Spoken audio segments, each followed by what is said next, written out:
네, 세계기업에 직접 투자하는 해외 직투 NH농협증권의 김규배 차장과 얘기를 나눠보도록 하겠습니다. 안녕하십니까? 안녕하세요. 네. 자, 오늘은 저희가 이제 금요일이니까 일단 해외 증시, 미국 증시부터 먼저 좀 살펴보도록 할까요?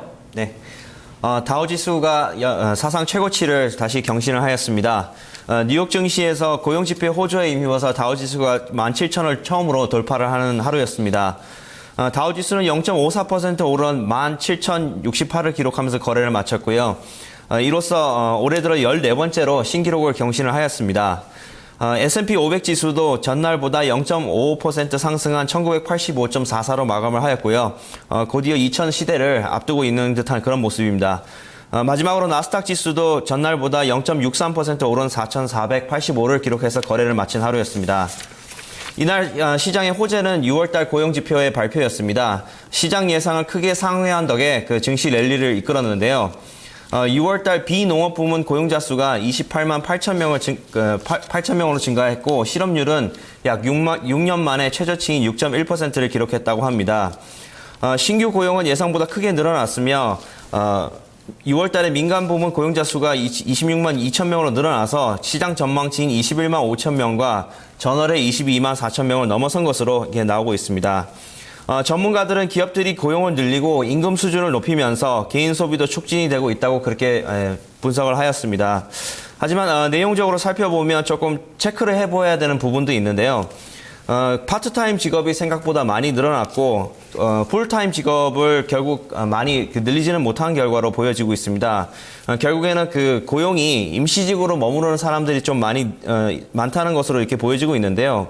지금 현재 미국의 고용 시장이 아직까지는 완전 고용 수준이 아니기 때문에 당분간은 양적 완화를 계속 유지할 수 있는 어떤 명분을 주고 있다고 보여지고 있습니다. 그리고 마지막으로 미국 상무부가 발표한 5월달 무역 수지는 444억 달러 적자로 전월의 470억 달러 적자폭보다는 많이 줄은 그런 숫자로 나왔습니다. 네. 다음 주에 있을 그 고용 지표라든가 이런 부분들도 계속해서 점검을 해봐야 될 것 같은데요. 계속해서 미국 증시는 강세장의 분위기를 계속 유지는 하고는 있습니다. 네. 네, 분위기 좋았군요. 특징적인 업종도 볼까요? 네, 아무래도 경제가 좋아진다는 그 부분 때문에 금융업종이 상당히 많이 투자자들의 관심을 받았는데요. 미국의 대표적인 투자은행인 골드만삭스가 1.54% 상승한 것을 비롯해서 보험주의 대표적인 회사인 메트라이프도 1.9% 이상 상승을 하였습니다.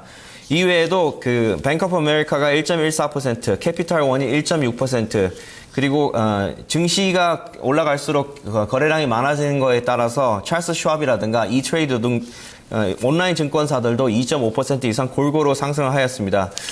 당분간 그 금융주를 바라보는 시각도 괜찮을 것으로 여겨지고 있고요.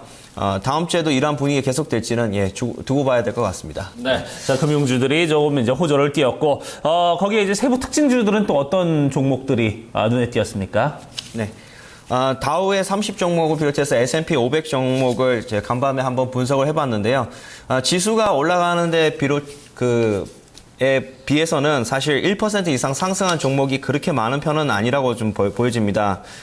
그 와중에서도 아마존이 조금 약간 눈에 띄는 그런 부분이 있었는데요. 아마존이 어제 1.39% 올랐습니다.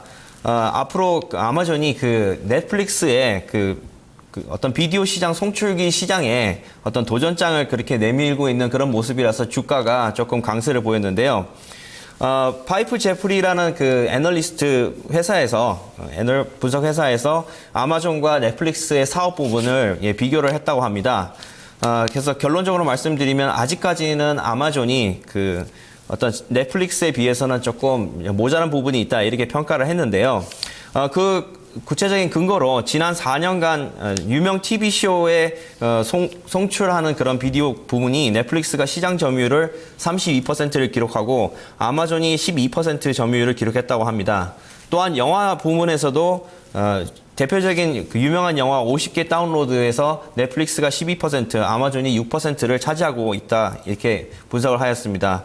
한편 TV쇼 분야에서는 훌루 플러스가 1위를 차지했지만 영화 부분에서 계속 부진을 했는데요.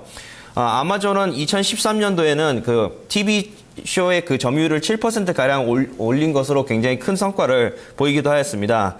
한편 이 회사에서는 그 아마존이 TV쇼에 주력하는 것이 앞으로 그 결정 방향으로 보이고 있고 그 이후로는 앞으로 TV쇼의 컨텐츠가 구매하기도 쉽고 독점이 그렇게 강화하지 않으며 그리고 앞으로 그 어떤 컨텐츠적인 면에서는 영화보다는 쉽게 접속이 가능해서 아마존이 넷플릭스를 이기기 위해서는 TV쇼 쪽에 컨텐츠를 많이 확보하는 것이 중요하다 이렇게 보고 있습니다.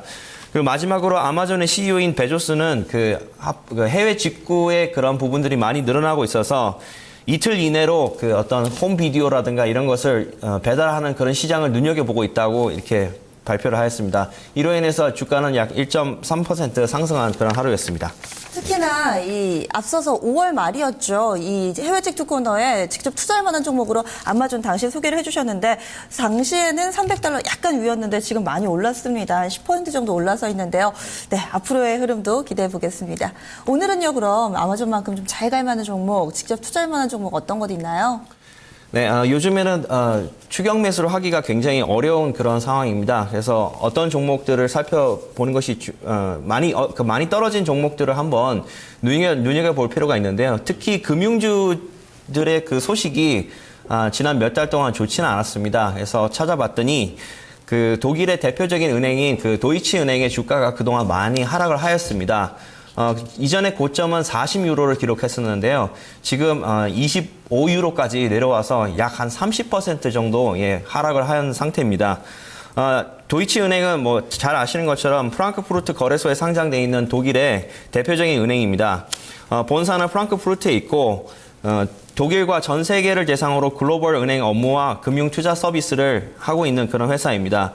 전 세계 70개국에 그 브랜치가 있고 약 10만 명의 직원을 두고 있으면서 전통적으로 금융 시장에서는 도이치뱅크가 외환 시장에서는 굉장히 강한 플레이어로 인식이 되고 있는 그런 회사입니다. 사업 부분은 크게 글로벌 트랜잭션 뱅킹과 에셋 매니지먼트 뱅킹으로 이렇게 구별이 되고 있는데요. 사실 금융위기 이후에 어떤 산업의 편제가 조금 이뤄지고 있습니다. 그래서 금융위기가 발생하고 나서 크게 세 개의 회사가 주목을 받고 있습니다. 하나는 골드만삭스고 또 하나는 이제 JP모건과 그다음에 도이치은행이 이렇게 세 개의 회사가 더 두드러지게 최근 그 활약상이 이제 보도가 되고 있는 그런 상황입니다. 네. 네. 자, 이렇게, 그러면 이제 가격 전략도 좀 같이 좀 알아볼까요? 네.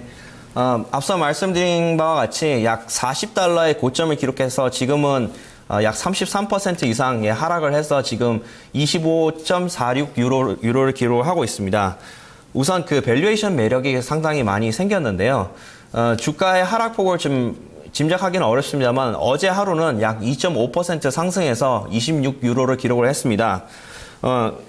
그동안에 주가가 부진했던 가장 큰 이유는 실적이었는데요.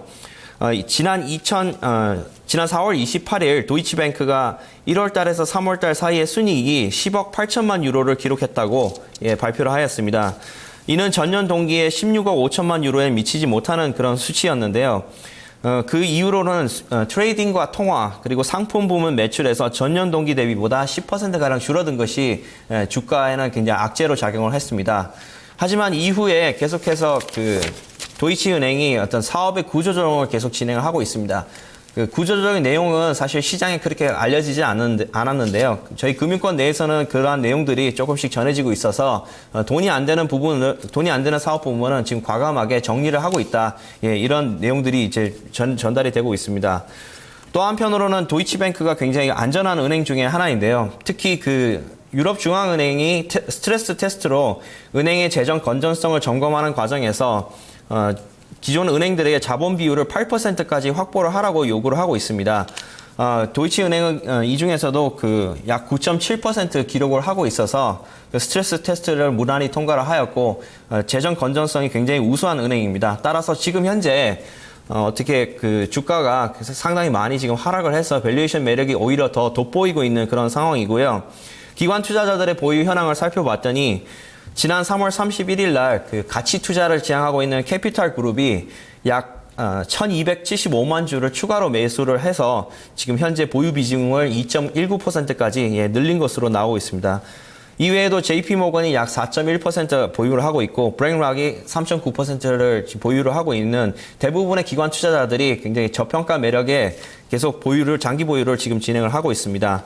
따라서 회사의 그 구조조정 효과가 좀 나온다면 기술적으로 봤을 때는 30유로까지 반등을 할 수 있지 않느냐 해서 바닥을 좀 확인하신 후에 관심 종목으로 넣어두시고 매수 전략을 한번 고려해 보시는 것도 좋을 것으로 생각되고 있습니다. 네, 직접 투자할 만한 관심 종목까지 짚어주셨고요. 이제 해외 증시에서도 해외 ETF에 대한 관심이 점차 좀 높아지고 있는데 매주 금요일 또 하나씩 소개를 해주시죠. 오늘은 또 어떤 것이 준비되어 있나요?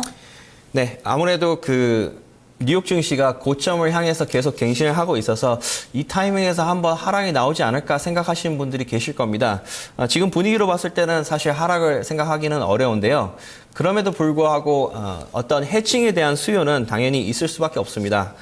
따라서 오늘 말씀드릴 종목은요, ETF 중에 디렉션에서 발행하고 있는 데일리 스몰캡 베어 3배짜리 ETF를 말씀드리겠습니다. 뉴욕 증권거래소에 상장이 되어 있고요. ETF 코드는 TZA를 쓰는 그런 회사입니다. 쉽게 말씀드리면 소형주에 역으로 3배를 배팅하는 이런 ETF입니다. 그러니까 위로 롱 포지션을 잡는 것이 아니라 숏 포지션으로 3배 역방향으로 이렇게 추종하는 ETF인데요. 보통 미국 증시에서 대형주와 소형주가 이렇게 같이 이렇게 랠리를 펼치고 있었을 때 어떤 고점에 대한 부담감을 느끼시는 고객들은 보통 이렇게 숏 포지션으로 이렇게 배팅을 하게 됩니다. 특히 이렇게 자금이 많지 않을 경우에는 어떤 레버리지 효과를 충분히 누리기 위해서 이렇게 숏 포지션의 3배짜리 레버리지 ETF를 사용하기도 하는데요. 아무래도 저도 이제 조금 말씀을 드릴 때 어떤 해칭용으로 사용하시는 것이 좋다 이렇게 말씀을 드리고 싶습니다. 일단 요즘 최근에 해외 증시가 매도를 하고 나면 다시 재매수하기가 너무 어렵습니다. 추격 매수를 하기는 너무 어려운데 기존의 포지션을 가지고 있으신 부분에서 털고 가는 그런 전략도 좋지만 미국 내에서는 사실 어떤 매도를 하거나 이런 것보다는 어떤 숏 포지션을 잡고 이렇게 같이 끌고 가는 경우가 많습니다. 따라서 이런 미국의 투자자들의 아이디어를 우리나라 투자자분들도 한번 벤치마킹을 해보실 필요가 있는데요. 레버리지 방향이 역으로 3배이기 때문에 적은 금액으로 3배의 효과를 발휘할 수가 있습니다. 그냥 예를 들어서 가지고 계신 포지션이 1억이다. 그러면 약 한 3천만 원 정도 이렇게 역 방향으로 배팅을 하시면 3배 레버리지 효과를 누릴 수 있기 때문에 어느 정도 해칭이 가능할 것으로 보여지고 있습니다. 최근에 차트를 보시면 계속해서 증시가 상승세를 펼치고 있어서 TZA 같은 경우에는 계속 하락을 하였는데요. 조금씩 미국 내에서도 어떤 숏 포지션에 대한 그런 수요가 늘어나고 있고 전문가분들은 오히려 빅스라든가 이런 좀 변동성을 좀 찾는 그런 분위기라고 합니다. 따라서 해칭에 대한 수요가 필요하다고 느끼시는 고객분들께서는 한번 참고를 해보실 만한 그런 ETF입니다. 다시 한번 말씀드립니다만 코드 번호는 TZA를 쓰는 그런 ETF입니다. 네. 저는 역방향으로 3배 레버리지라는 얘기를 듣자마자 완전 놀랐거든요. 그런데 지금 해칭 차원에서 좀 접근을 해보자라고 이야기를 해주셨네요. 알겠습니다. 말씀 고맙습니다. 감사합니다. 네. 오늘의 종목은요, 독일 증시에서 살펴봤습니다. 도이치뱅크였고요. ETF 가운데서는 최근에 미국 증시 상승하는 가운데 이제 약간의 좀 해지도 필요하다라는 차원에서 이 지금 디렉션에서 발매가 되고 있는 스몰캡 베어 그리고 3배 상품 ETF를 알아봤습니다. 그리고 티커는요, TZA 사용한다는 거 체크해 보시기 바랍니다. 해외직투였습니다.